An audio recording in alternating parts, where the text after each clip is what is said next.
caractéristique principale de Bernard, je pense, c'est qu'il a plus confiance en ses gens que ses gens ont confiance en eux. Il a cette capacité-là de nous faire sentir plus grands qu'on l'est vraiment. Et je pense que c'est ce qui fait qu'on se lève puis qu'on réalise des choses qui sont folles. Il nous amenait ça sur une base quotidienne. Puis à chaque fois qu'on pensait qu'on était juste grand comme ça, il nous montrait qu'on était encore plus grand. C'est toujours un peu... on a réussi à faire ça, donc on peut en faire encore plus. Je l'ai vu prendre des paris avec des membres du conseil de l'administration, puis là, je le regardais faire ses paris, je me disais, mon Dieu, c'est fou. Donc, il y avait toujours cette volonté-là de croître la compagnie. Il a toujours eu confiance en son équipe, confiance en cette capacité-là de prendre de la croissance puis d'avancer. Puis c'est ça, il nous motivait à le faire. On avait été stimulés par notre père. Notre père, c'était un gars d'actif. Allez-y, petit gars, vous êtes capable. Puis il était en arrière de nous autres. Mais pour lui, là, c'était... On était là pour faire plus, pour aller plus loin. C'est encourageant, ça. Un samedi matin, mon père me réveille et dit « Petit gars, lève-toi, on s'en va faire du skidoo. » Et ma mère était sans connaissance qu'on partait. On s'en allait à Cabano en skidoo. On allait coucher à Montmagny. Le lendemain matin, on se réveille, gros ciel bleu, mais il avait tombé 18 pouces de neige.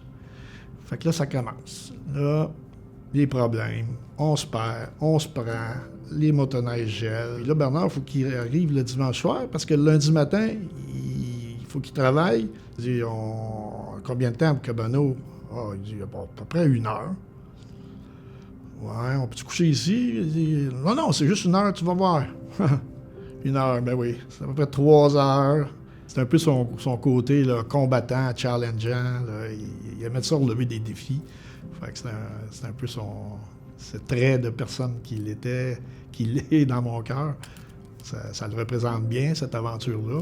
Premièrement, là, c'est un bâtisseur puis c'était une personne tenace, qui se décourageait pas. J'ai vraiment pas vu, est-ce que de rares occasions de se décourager. C'est un homme en mode solution. Il perdait jamais patience, puis il était toujours travaillant. Il savait comment aussi motiver le monde. Il savait comment les motiver pour qu'ils travaillent plus. Puis évidemment, le partage au profit, c'est pas daté de rien, ça, là.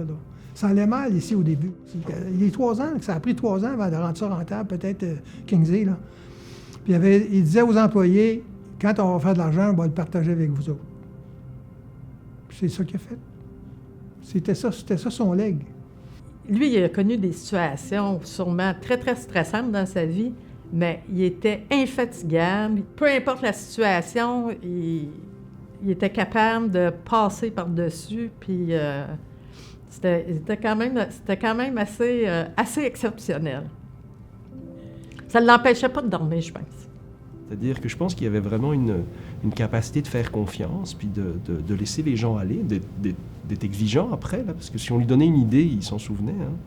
Il s'en souvenait, il revenait toujours avec cette chose dont tu m'as parlé, mais en même temps, ça responsabilisait beaucoup. C'est ça qui est super. Donc, Quand tu l'approchais avec un projet, il fallait vraiment que tu sois sûr que ton projet était bon, parce que le danger, c'était pas qu'ils te disent non. Le danger, c'était qu'ils te disent oui. Parce qu'il ne l'oublierait pas. Il va le vouloir. Il était rapide. Quand j'ai présenté mon ami Desbiens a regardé la grosse pile de frames, puis il m'a dit, il dit, où la machine? Je dis, là, les frames, ça n'a pas de bon sens. Qui va monter ça? J'ai dit, c'est toi. Ça veut dire bien, il t'a pas embauché, là. Je dis, moi, non, m'en va en Afrique. Moi. Non, tu vas faire ça. Puis il dit, d'ailleurs, je dis, gars, Bernard Lemaire qui s'en vient, moi, te le présenter. Je les présente, ils se donnent une poignée de main, ils parlent des frames. Ça a pris 5 minutes, ils étaient tous les deux dans les frames, dans la graisse des babettes, habillés en dimanche. Ils étaient toutes sales, toute la gang.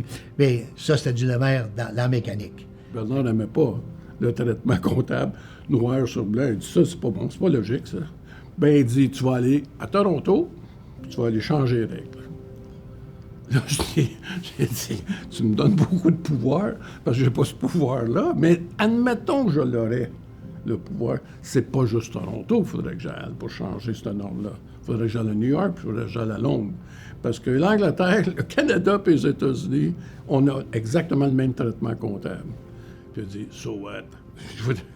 Vas-y! Alors, c'était amusant, mais c'était son style. Quand il voulait quelque chose, ben, il l'exprimait très clairement. Je vous l'ai dit, entre deux lignes, il n'y avait rien. C'était un homme persévérant. Quand il avait une idée, fallait qu'il pensait que c'était pour fonctionner, il fallait l'essayer. C'est sa persévérance qu'il a là, dans la persévérance puis l'imagination qu'il a de faire des choses. Là. Ça, c'est beau à voir. C'est tout le temps.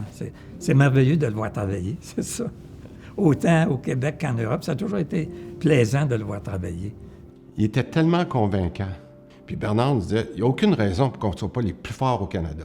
Puis c'est pas parce qu'on est au Québec qu'on peut être moins bon que les gens en Ontario.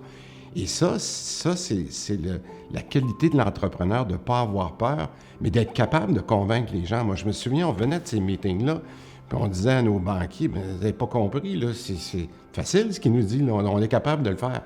Et c'est cette force d'être capable de convaincre. Quand j'ai eu la plus grande épreuve de ma vie, je pense que ça l'a touché beaucoup. Il a fait de la peine, mais il me poussait pour que je me batte, puis tout ça. Puis je me réveille un matin, puis là, il me regarde dans les yeux, puis il me dit, là, Richard, là, il dit, t'es un lamère. Un lamère, ça se bat, tu vas te battre. M'as-tu bien entendu, petit gars? Tu vas te battre. Tu sais, quand Bernard, il te regardait dans les yeux, là, puis il parlait comme ça, là, t'avais pas le choix, là. Fallait que tu te battes. Moi, dans ma tête, je suis convaincu que cette journée-là, il me sauve la vie.